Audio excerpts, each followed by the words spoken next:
This is the lembitopik Show on today's News Talk Radio, TNT. Welcome back. My previous guest, Stella O'Malley's got high praise from you. Fantastic guest, says truth will out. And I says he's very grounded and personal, Lembit. Absolutely true. You can't say any of those things about my next guest because he's not really a guest. It's Andrew Eborn. Andrew, welcome to the show. Welcome to today's News like Talk a guest. TNT.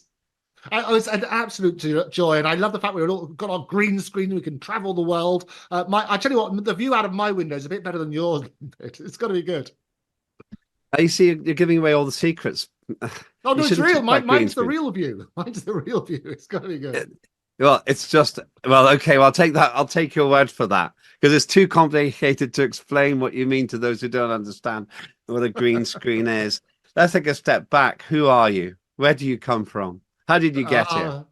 I ask myself that question, those questions every morning I wake up. It's got to be good. So my background is a lawyer. I specialize in intellectual property, and I've been working in the media industry for zillions of years. But I also broadcast around the world on more platforms than Paddington. And you and I have shared studios in the past in different guises, other side of the tracks, as they say. And I'm thrilled to be now part of the TNT family, where we're questioning everything, looking at the truth, and we're launching a brilliant new series starting next week called Muckrakers, where we're going to be looking at the hot topics of the day, starting with lots of experts from around the world, but also encouraging lots of the brilliant TNT viewers to take part in the debate, because that's what we want to do. There's not many platforms now that give people that sort of opportunity, and voices are important, and so many voices are not heard. So we want to make sure that that happens. How would you describe your political leanings? The joy of what I do is I go on many shows and I play devil's advocate. Is the reality. So nobody really knows what I do, other than what I try and do is search out the truth. And I think the one way of doing it, rather than working in a sort of vacuum where we work to our pander to our own little prejudices, we try and hear lots of different views. So I will always try and get my views from many, many different sources. I think politically, I think there's a lot of policies which are shared by a lot of the parties, is the honest answer, which is why it's so easy for people to jump from one side to the other side of the house. But I think it's more about policies rather than people. And I think there's some fundamental rights that are being eroded in a number of countries that we need to sort of look at. But I also think that people should listen to the general populace, because at the moment, the shocking statistics, and they were shocking, Lembit, for the people in the recent elections, the biggest winner was actually apathy. Because if you look at what was the turnout in some places, 32%, 22%, and so on and so forth, it means that people are not voting in a positive way. They're just looking at the negative side and say, well, who don't we want? Well, we'll vote against them. We need to change that. And I think if we can have sensible discussions about some of those key issues, that we can help do that. Very diplomatic answer. I still don't know who you vote for, and I'm not going to ask a second time. Good. The joy of being a journalist is always a thrill. You make a very interesting point about political leanings. What's your view? I feel like I'm slightly leading the witness here, but what's your view about the state of free speech? Well, it's worrying, isn't it? And I think you've had a number of things. We had in Scotland very recently about the hate crimes and so on and so forth, and what was widening that sort of stuff. And J.K. Rowling, as in bowling, was a brilliant advocate of getting these things shining on the spotlight. She said, well, effectively, let's test it. I'm going to put out a couple of tweets and see, come and arrest me, bring it on, was her sort of thing. And the difficulty is this: it's always going to be freedom of speech, but not freedom from consequences. And I think that's the sort of reality. We need to have a society where we can discuss things, but there has to be a fine line, if you like, or a very clear line about if it spreads into hatred or criminal activities and so on and so forth. That's where we need to stop it. But the difficulty is, I think it's gone the other way. And what I found quite shocking, there's something called the Alumni for Free Speech, which is looking at that sort of statistics, if you like, for equality, diversity and inclusion, and how much is spent as opposed to advocating free speech in some campuses. And their particular research is all available online. Go and check it out on their website.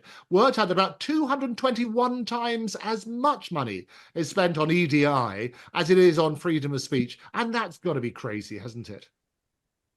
Why has this happened at a time, as I was discussing with Stella O'Malley, my previous guest, a time when we theoretically should have more access to everything than we've ever had in the history of the human race?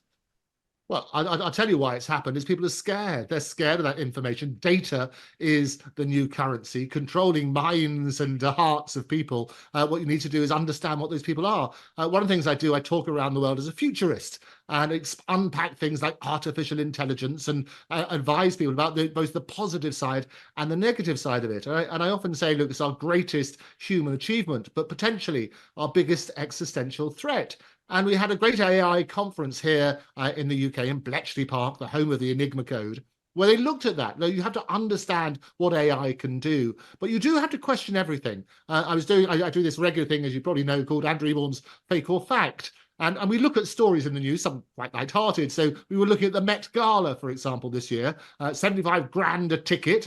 I know you were there in the front row, so it's got to be good. 75 grand a ticket. But you can see a lot of the people, they didn't go this year. But what they did instead is they released these AI versions of themselves in their glorious gowns and said, look, we're on the carpet. And people couldn't tell the difference. What I found fascinating, we did a little thing on an earlier breakfast show, and they basically the presenters they got them all wrong. Virtually all the ones they thought were AI they thought were real, and the ones which are real, which are quite interesting creations, they thought were AI. So people say the camera never lies. Well, that's the biggest lie of all. We have to question everything. A lot of stores being made about AI and politics and faking things. How do you work out the truth? Eventually, it's very interesting. This could be made up. What we're doing now, it's totally made up. I'm not here. You're not here. We're all. I'm somewhere a lot sunnier than you are. We know what happens. No, it's even worse. There are 2 billion people going to the polls this year around the world, and it was Collins Dictionary, I think it was, that in 2017 had fake news as their word, even though it's a couple of words of the year. Last year's 2 words were AI. You combined artificial intelligence with fake news, and you have a delicious fusion of potential for abuse. And what happens is you're hearing lots of audio recordings which are fake. You're seeing lots of pictures which are fake. You're going to get lots of videos which are fake. And nowadays, as we demonstrate on a daily basis, it's difficult to distinguish the truth.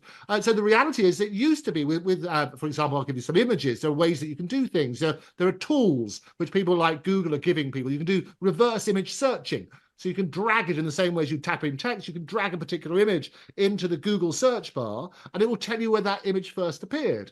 And the first casualty in war, we've got a lot of wars, sadly, around the world. The first casualty in war is the truth. And what happened is a lot of it, within nanoseconds of war in various countries being declared, all sorts of images and videos went round, some of which were true and horrendous, a lot of which, however, were fake. And they were either misattributed or they were generated by AI and so on and so forth. And there used to be ways that you could tell with the picture, the fingers, the extremities were not quite right. You could tell when it's been edited. And it's different to what happened to Kate, for example, with her picture. And she went through a bad time. All she was trying to do with her royal photograph was to make it look as good as possible. It wasn't what I would call these big AI fakes. It was sort of manipulation. But what happened is the media agencies, their rule is that you can't have an altered image at all, because that's their deal with their clients. And that's why there was a big hoo-ha about it. But the reality is that these altered images are everywhere. There's also, even worse than that, is altered recordings, because now you can make anybody say anything at any time. And people can just say, well, actually, I didn't say it. It was a hot mic moment that didn't happen. And you look at that sort of principle. And we've got a couple of examples of that. Remember, Gillian Keegan worked on the basis of the education secretary. She was effing and blinding. Didn't she do an effing good job, is what she said. Well, she did say that. It's exactly what she said. And she didn't deny it. But I could make anybody say anything. I could make you say anything after a couple of whatever. And you work on that sort of principle. So it's going to be a very interesting time. On a daily basis, we're seeing lots of this fake news. And what I would advise people to always question everything. Is it likely they would say it? Is there corroborating evidence to support what's being said, and so on and so forth? And get your news from trusted sources and hear different voices, as we do on TNT. Yeah, today's News Talk, TNT, we're all about that, about trying to give free speech. Is it possible to have too much free speech? Well, I always say it's freedom of speech, but not freedom from consequences. So the reality is, speech works both ways. You used to say you got one mouth and two ears. The great way of making sure we can make informed decisions is to listen to lots of different people, get lots of different versions of the same event, and between those different versions, somewhere lies the truth. And that's what I would recommend people do. So freedom of speech, but not freedom from consequences. What people are very bad at doing generally is they regurgitate a story they've heard. They basically confirm their own prejudices. They'll watch a particular channel that leans a particular way that confirms their prejudices. They'll turn around with friends who have a similar sort of view, and they'll talk down the pub or wherever they go and talk on the same sort of basis, confirming those prejudices. And the reality is, Lembit, we live in a very diseased information age. Most of the information we're getting is either misattributed or it's wrong. And they used to say that, if you read the newspaper, you're ill-informed. If you don't read it, you're not informed at all. And the reality is exactly that. You need to turn around and say, well, question everything. Let's see where we're getting our sources from. Let's keep more of an open mind about things, but also encourage debate.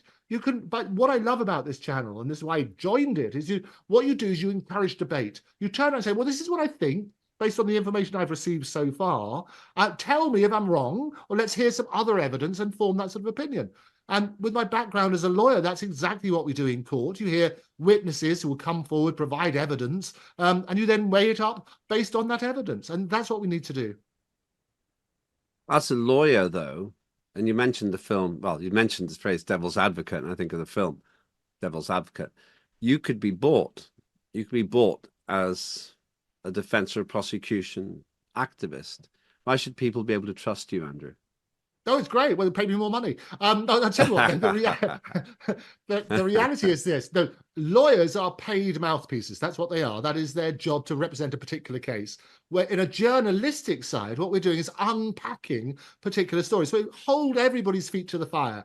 And that's why I think it's irrelevant, if you like, what my own political persuasions are. What I want to do, and the job that I see myself having to do, is basically to question things. I might agree with a lot of what the guests are saying, but so often, and there's a couple of examples, I work on a number of shows where I'll come along, not least to make them Ofcom compliant. Because you turn around, and the way that you do that is to make sure you challenge, make sure different views are heard and given equal weight. And that's what you need to do on that sort of basis. So lawyers, absolutely. I always love, there's a great cartoon from the 18th century by somebody called J. Bright.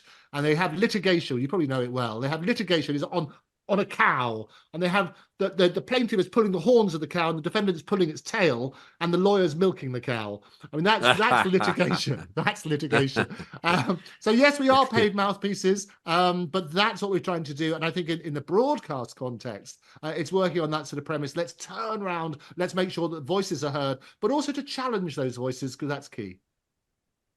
I find your enthusiasm infectious and also very, very, very inspiring. Let me ask you this question: why? And we'll go into this after the break a little bit more. But why do you think that today's News Talk TNT had to come about? I'll answer that question myself after the break as well. But what was missing? Well, I think we want those different voices, and I always say that trust comes in on foot and leaves on horseback. And the reality is exactly that. People have lost trust in the mainstream media. They've lost trust in politicians. They've lost trust in the police force and various other services. And we need to find a way of restoring that trust. The way to restore that trust is not to mislead people, to search for the truth by making sure that actually we don't come with our prejudices, or we declare prejudice, say, look, this is my view, and this is the reason I've reached these views, but I'm open to other ones. And I think an exercise in restoring that trust is all about communication. Okay. After the break, I'm going to test you on different subjects. You don't have to agree. Let's just see where we go. I don't know what even I'm going to ask you yet, apart from one. Climate change. Let me get Google out. It's got to be good. Google, Wikipedia. He's like your mate in the pub who tells you stuff. It's probably true, but you want to check it out just in case. But come back to Andrew in just a minute. This is the lembitopik Show on today's News Talk. See you after this. Turn on Alexa and ask her to play TNT. Turning on anything else usually requires dinner and conversation, dressing up and brushing your teeth, and I'm already tired. This is today's News Talk TNT. You've got the dream team today, lembitopik and Andrew Eborn. Is it Eborn or Eborn? How do you call yourself? Well, we avoid the vowel movements, especially the unfortunate ones. So no, it is Eborn and Eborn. that sort of stuff. So Eborn is good. Okay. You must have problem with people pronouncing your name, don't you? I don't have problems with it. I've been doing it all my life, but other people Hey. do. It's by a strange coincidence. My name is an anagram of the phrase "I like to be MP." Who knew? Oh, isn't that great? Well, I'll tell you Yeah. what. Talking about anagrams, Joe Biden, and he missed a trick here. He's an anagram. Do you know what it is? Go ahead. Joe Biden, be joined.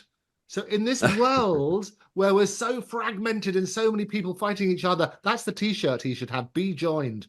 Copyright royalty to Andrew Eborn. You heard it. You've heard it first on TNT. Let me test you on some subjects then. Where do you stand on climate? Where do you stand on the claimed climate emergency? I think when you look at history, there's all sorts of reasons that climate is changing.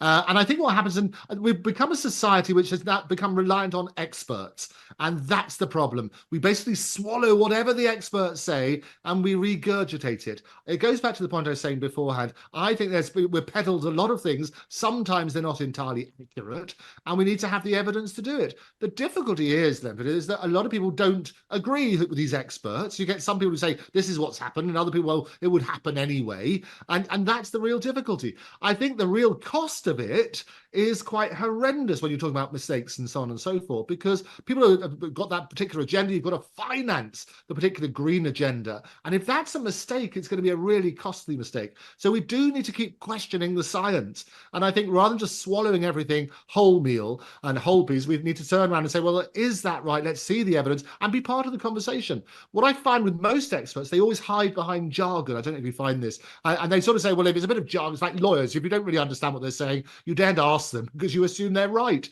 The honest answer, having seen all sides of things, experts get it wrong. And it's only by sort of talking to people and talking it through and checking the evidence that you can look at that. I think there is no climate emergency. I think it's just made up. I think climate's changed more before than it has now. I'm sure of it, in fact. I just think it's another control mechanism. We were talking about free speech and so on, and AI and the stuff that's made up.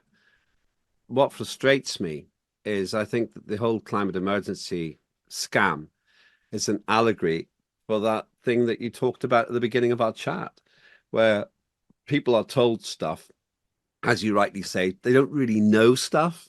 And then they go, well, if it's all over the place in the mainstream media, it must be true. I don't think it is true. Let's remember that it was snowing last week in Moscow. No one was talking about that when they were broadcasting it. It was obviously snowing in May in Moscow. Yes. I phoned a friend of mine who lives in Russia, and she says, well, it has happened before. I said, when? Oh, she said, when I was a kid. I said, but you're 55. She said, yeah, it hasn't happened very much. And so I think the whole thing, it's a classic example of where the mainstream media is trying to tell us what I think. Well, it is interesting. And it was Edward Bernays, the father of PR, who said, look, if you want to sell something, the best human emotion is fear. And that's how you sell things. So if there is a narrative to be peddled, making people scared is absolutely right. And it's horrendous. So we have to be aware that there is this potential for manipulation. There is this potential for, hang about, that may not be true. What's an alternative way of looking at that? And that's why I think you're right. Absolutely. Let's have a look at it. Let's talk about those sort of situations. What's an alternative explanation? And I think getting the experts together and unpacking it. I like to keep an open mind about these things, but I do know you can't be reliant on just one expert. Let's move on to another light issue: war. What's going to win? Who's going to win in Ukraine?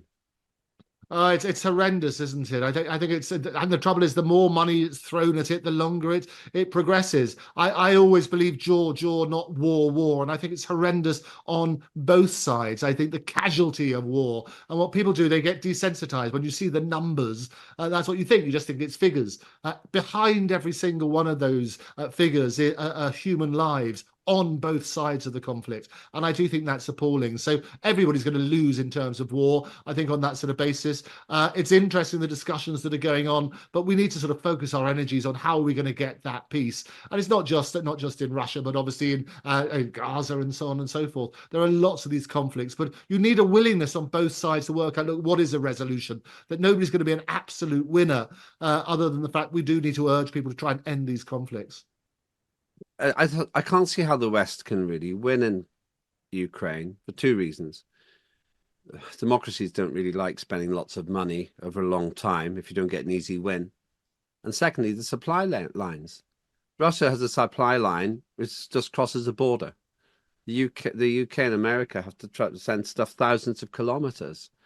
It seems to me that Zelensky is a hole in the pocket for America and the UK, and eventually people just won't want to pay it. So all Putin has to do is wait. What do you think?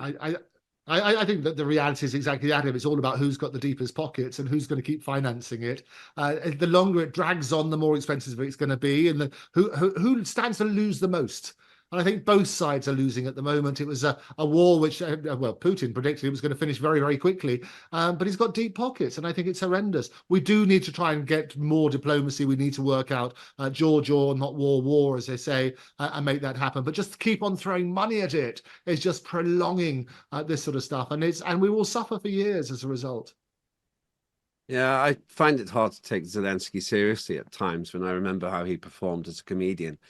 And the fact that fact followed fiction, he pretended to be the president and then he became the president. That's not necessarily a bad thing, but go on, sorry. Oh, well, America's brilliant at that. I mean, and I think this is what happens is people always assume that presidents are any good, or they have kudos, or whatever it is. Actually, all they need to do is act the part of being presidential. And actually, this is why the greatest presidents, the ones who commanded the sort of greatest respects, tended to be actors, and they get their training. And so Ronald Reagan was a superb example of that. And the love affair that we had with Margaret Thatcher.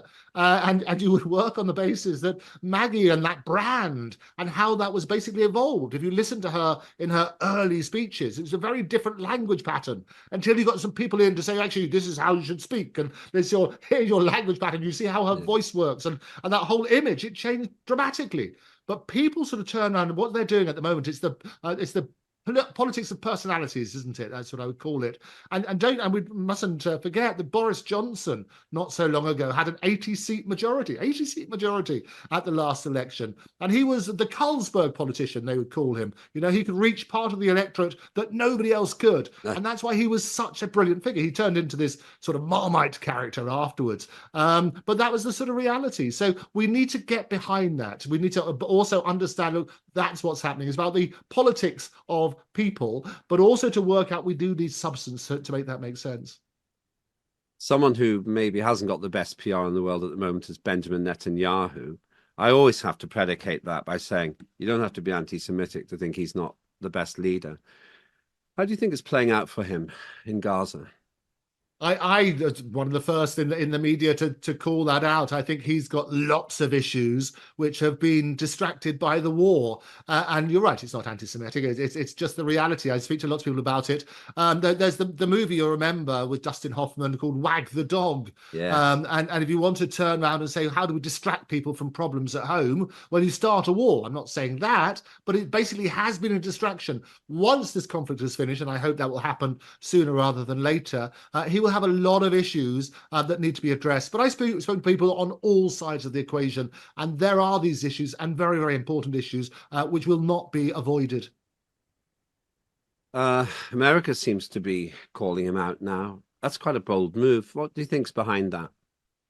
Well, there's a few elections coming up, isn't there? And people, whenever there's an election, you have to sort of get the temperature of the electorate. And I think people are tired about that. They want, I mean, Biden, my good friend, as I say, be joined, get those royalties. He basically wants the war to finish before the election so he can show that that's what he's done. It's not good for there to be so many conflicts around the world. But it is, I say, it's expensive. And the longer it drags on, the more expensive it's going to be. Does the UK have any influence over Israel, do you think? I think the hearts and minds is like anybody, but people behind all these stories, there are people, and people are proud, and putting pressure, public opinion does have an effect if that's getting through. But I say you've got to look at the fundamental point. I mean, Netanyahu, as you mentioned, there are lots of issues there.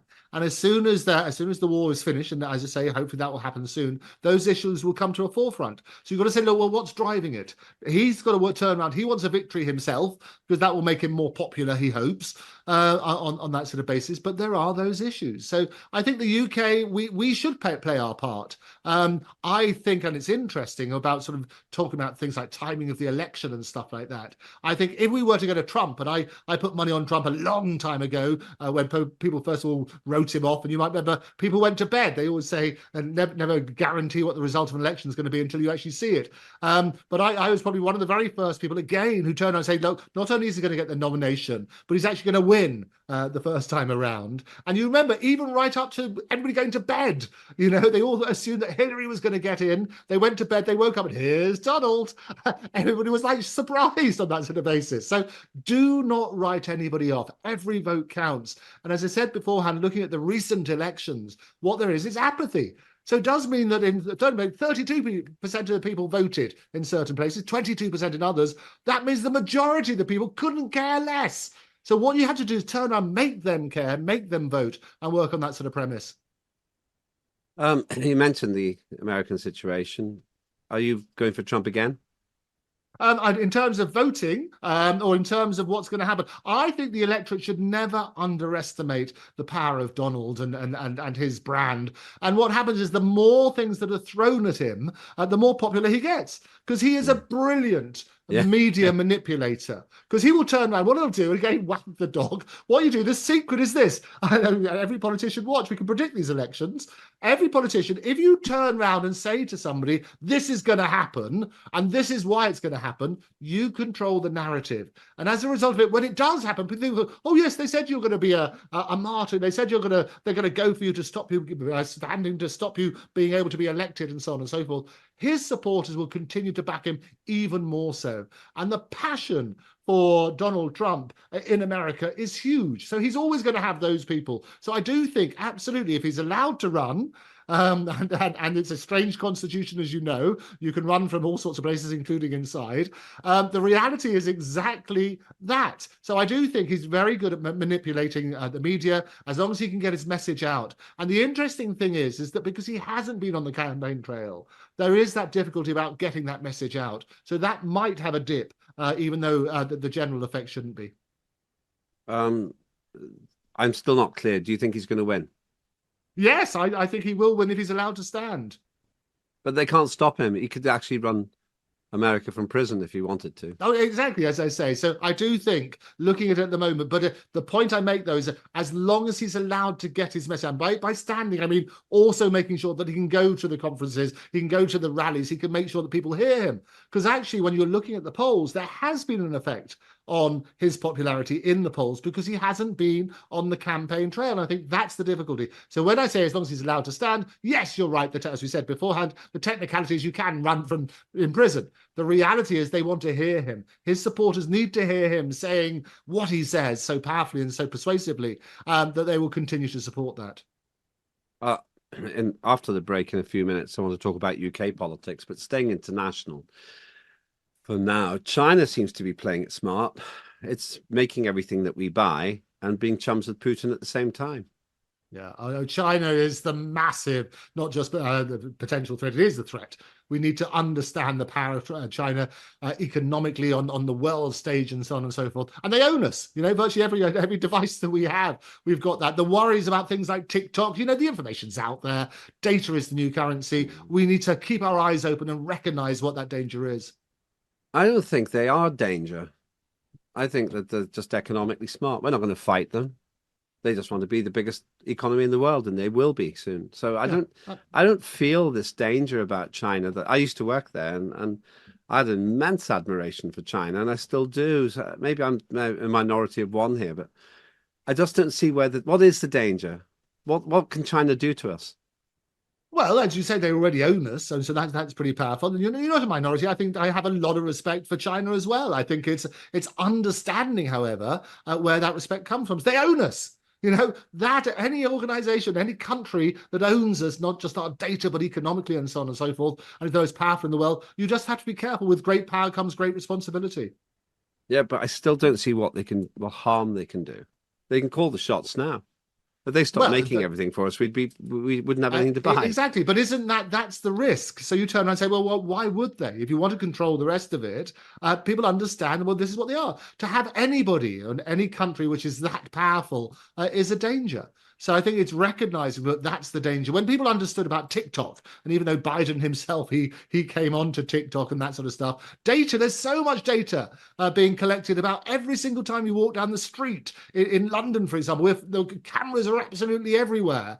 Your mobile phone is giving details of everything that you do. Every time you use a credit card and so on and so forth, there is so much data. That is the new currency. Anybody who has that data has power. And I think that's what you've got to try and do. And China, not just economically, but also in terms of data, has a lot of power. After the break, I want to talk about UK politics with you. You're watching Lembitopik here on today's News Talk with my fellow stablemate here at TNT, Andrew Eborn. See you in a moment.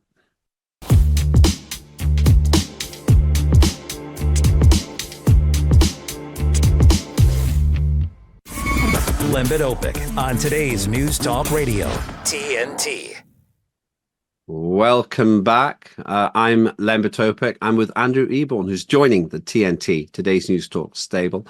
I'll just read one ironic comment. All is now, or Alice now, says, thank you for not reading the chat aloud. I really enjoy your show without hearing the chat comments. It's a dilemma. I tried to find a balance to share the chat for those who aren't following it. At the same time, I recognize it's a bit repetitive if you are following the chat. You advise me, have that chat about the chat and how much you want to hear. I will be guided by you, the dear viewers. Back to Andrew now. Let's talk about domestic politics. Yeah. I do love the irony of that, though. I do love the fact, don't read out the chat. Well, let me just read this out. It's glorious. So well done. You make a good point. It is a balance because you do want to hear from the people, don't you? Do you take phone calls as well on your show? I do, yeah, I do. We had Siv from Sydney who called in earlier on. I mean, Lord Melbury, I will read this out as well. He says, I find it quite strange. I enjoy the show because of the presenters interacting with the listeners in the chat and reading out some of the comments. That's the thing.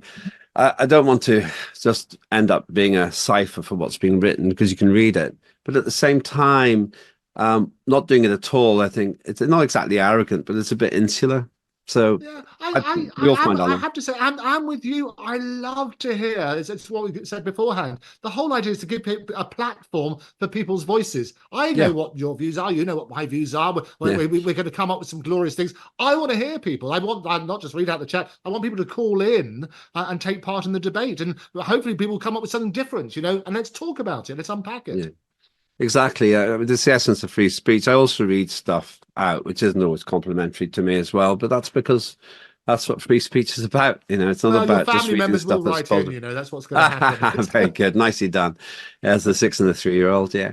Let's talk about UK politics. To what extent do you think we've got a uni party? Just one big, well, two cheeks of the same backside, as George Galloway famously said, in the form of Labour and Conservative. Yeah, well, it's a wonderful line. It's a wonderful line by him. But a lot of people do say that Labour and Conservative are pretty much the same now, especially on the big issues that we've discussed. Well, and it's what it is, Lemon. It's like what happened. I was saying earlier. It's why it's so easy for people to jump from side to side, isn't it? You can walk across the other side of the house because actually, and that was the bizarre thing, wasn't it? I'll criticise Dover. Oh, hang on, it was my responsibility. Oh, never mind. I'll criticise it from the other side. I say I wasn't doing a good job the other side, so I've come over here now. Oh, it's rubbish, isn't it?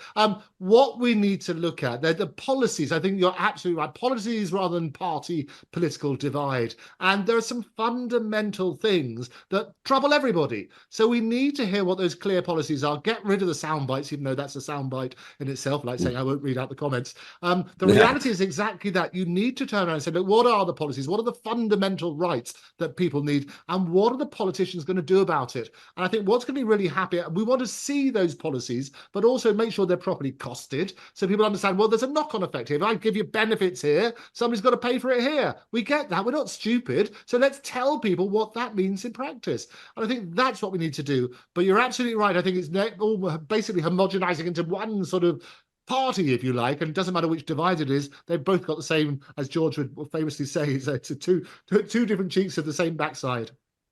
Yeah, but because I've said previously that Rishi Sunak could run Labour and Keir Starmer could run the Conservatives, and it wouldn't even be an uncomfortable fit.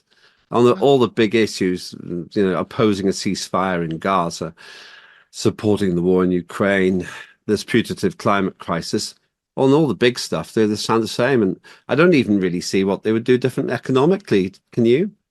No, I think that's, well, they haven't made that clear. So the very fact that you don't see means they're not communicating it. If they've got a policy, then let's hear it, have it properly costed. But also I think it's not just about one policy. We need to look at the whole package, if you like, because otherwise it's misleading. And I think there's a knock-on effect. As I say, you provide something here, there's a cost element here. So what does that mean? What does the whole package look like? But we need to have that certainty. At the moment, we're not getting it.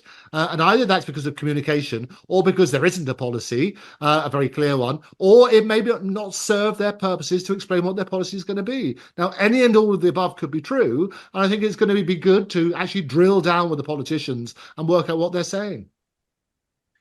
We're running up to a general election. I think October, some say November, but it'll be one or the other. Do the Conservatives have any chance of a recovery? Now, you said never say never earlier on while we were talking. But when you speak to Conservative politicians, they think they're going to lose. Do you? Well, I think the very fact that people are resigning and not wanting to stand again, and I think they recognise that's evidence in and of itself. But I go back to what I said beforehand. It was always Rishi and his 5 promises. You remember that? Stop the boats and do this with the economy and NHS waiting list, all the sort of big topics. He will get some improvement in at least some of those. Inflation was an easy one when he was saying it was 11%. It's now significantly less than that. It's halving. It was not even very ambitious. He will get some movement in that. I think that the gap will narrow significantly. I think I don't think it's completely out of the ballpark for them to win. I think it's quite a challenge and they've got a lot to do. But I can also, as they started with, lots of stories will come out. And that's what's going to happen, whether those true stories or not. Artificial intelligence will play a huge part. About recordings will surface, pictures will surface, there'll be videos and so on and so forth, some of which will be not true. And we need to look at that sort of side. But it's the general pattern. I always say that history repeats itself because we don't learn the lessons from history. Well, every single election, all of these things follow the same pattern. There's a revelation, there's a drip feeding of scandal and so on and so forth. That's what's going to happen in the next few months. But I also think there's an advantage. We touched on Trump and America earlier. And there might be an advantage if the Conservatives waited until Trump is elected, if he is to be elected, because they probably would be a better ally and might have a better chance as a result of it. Yeah, it pushes it too close to the line though, because it'll look desperate in January. Absolutely. People do point out that Boris won a huge majority, Boris Johnson, in a December election, but it was a discretionary election. Now we're against the ropes. It looks more desperate, and of course Starmer's doing exactly what I thought he'd do. So have the election now, because he's ahead in the polls, of course. Yes. I just wonder, with the lack of self-belief in the Conservatives, if they really can turn it round. I agree with you. I think the polls will narrow, partly because they will have a good economic year now. And Starmer, I think, is much weaker leader than people make out. But I just can't see any way back for the Tories. And I don't think they want to win again. I think they want to have time in opposition. Well, it is interesting, and a lot of the evidence would support that. You're turning around and saying not the successor for Rishi now. It wouldn't be the next time. They're thinking about what the election after next. So exactly that sort of basis, which would confirm that sort of narrative. But I do think that's what they need to sort of look at. I do think, as I say, the gap will narrow. I do think there will be quite a few shocking revelations. They will be shocking, which will command the headlines, and much ink will be spilt in the media about those shocking revelations on both sides, in all parties actually, and we're going to see what sort of happens on that sort of premise. I do think what's interesting is last time round there was a sort of one issue, if you like, get Brexit done, and the master manipulator of that, the Sultan of Spin himself, has come out himself to say he's going to have a party. Good old Dominic Cummings, the comings and goings, and he is brilliant at manipulating the media. He absolutely understands that sort of stuff. His own party, I think that's interesting, but that's what you need to do, is work out, understand what the electorate are really caring about, offer them realistic solutions, but also make sure you treat them with the respect they deserve, because I think a lot of times they just sort of say things and expect people to swallow it. It's a much more intelligent electorate than people are giving them credit for. Reform UK is the thorn in the side of the Conservatives, but they're not alone. There's proliferation of parties to choose from. There are literally hundreds of parties registered, but reform looks like the spoiler, and I think they want to be. I don't see any prospect of a deal between reform and the Conservatives before the election. Do you? Well, it is interesting. I know lots of the people have shared studios with Richard Tyson, various others who are in reform and so on and so forth. They could be the kingmakers. You remember the last statistic? Somebody said Conservatives were predicted to get under 100, and the reform were going to get about 50, and it could be very interesting on that sort of basis. The question is this: I think they've made it very clear. Richard Tyson, as I understand it, sent around a note to his people saying, "We're not going to do a deal. We're not going to bow down at the end and say, look, you vote Tory or whatever." So I do think that they could be in a very interesting position of power if there is a hung parliament, and that could be very, very interesting. So I wouldn't write them off completely. I think there's some great characters there. They've got some interesting policies, and they're very good at communicating. And for politicians, that's very powerful. I just don't see how under the current system they could go from zero to hero and win 50 seats. When I was a Lib Dem, the party could sometimes top 20% and still couldn't really make a big breakthrough. It did get up to 63 MPs before Nick Clegg, the person I think is the worst leader in the history of the party, to lead, destroyed it. But it took decades to get there. I just don't see reform having the ability to get, say, 40% in a particular seat. Yeah, you make a very interesting point, and I think when the deal was done with the Lib Dems and the Tories, I think the biggest mistake they made, or you made, I don't know if you had this as a discussion, was looking at proportional representation or whatever, and turning around, oh, can we change because actually that would have secured your future. Forget all the titles, forget deputy prime, whatever you want to do. Just say there's this one issue, we'll come on board, but this is how we're going to vote in the future, and you would be in a much better position now than you currently are. Is that a fair comment? It is and it isn't, because I'm not active in the Lib Dems anymore, so that's unfair. It is true to say that the party had the same view, but they had a referendum. You may have forgotten now. Nick Clegg got a referendum, but he was so desperately unpopular that it pretty much sank the prospect of having a change in the electoral system for a generation. And that was Clegg's fault as well, as far as I'm concerned. They might have just changed the system without having a referendum, but of course the Tories were too smart, and they probably worked out that Clegg's unpopularity would sink the idea. Reform wants it. No, I think you're right. I mean, absolutely do remember that sort of side. But I think the reality is that manipulation's behind the scenes. And it's like a game of chess, isn't it? You turn around and say, well, actually, let them get away with it. Give them enough rope, because they'll destroy themselves. And I do think a lot of that goes on behind the, well, you're having been there and heard it, and there's several books, I'm sure, later. Yeah, well, I've had time. I have written some books, but not all of them have been fabulously successful. Looking ahead then, let's finish by talking about your show. What do you intend to do here at today's News Talk TNT with your show? What does success look like for Andrew Eborn? Well, success is very simple. It's Muckrakers. So that's the name of the show. We're going to be encouraging lots of expert voices, but also we want to talk to the audience. We absolutely want to have that engagement with audience. We're going to look at the issues. We're going to unpack it in a way that is not being unpacked in other parts of the media. And I think if it gets to the success will be is that we question everything. We turn around and change the narrative for certain stories that we've been fed for a very long time. That's success, and actually active engagement with the audience would be a key part to that success. Hemingway says, I was getting a bit worried there, Lembit, that you were going to go through a whole show without mentioning Nick Clegg. Yeah, he's my bête noir. I think it to you. I fed you the line. I've got to keep them happy. It's got to be good. You did. Hemingway, you have your wish there. I'll try and leave him aside now. So where will people find you on the station? Where and when? Okay, it's going to be going out every day, and these things change, but every day at 12 o'clock till 1. That'll be time here in the UK, different time zones, obviously, around the world, but 12 to 1 in the UK. And then obviously we've got the long tail. It will be available forever as these things are. And we'll continue to just look at the topics, but also to revisit them. There's new evidence coming forward all the time, new opinions and so on and so forth. But it'll be looking at the hot topics, the news topics, as well as the fundamental principles of various other topics that keep the public debate going. Today's News Talk TNT does what the mainstream media, in my view, was supposed to do, but doesn't. Is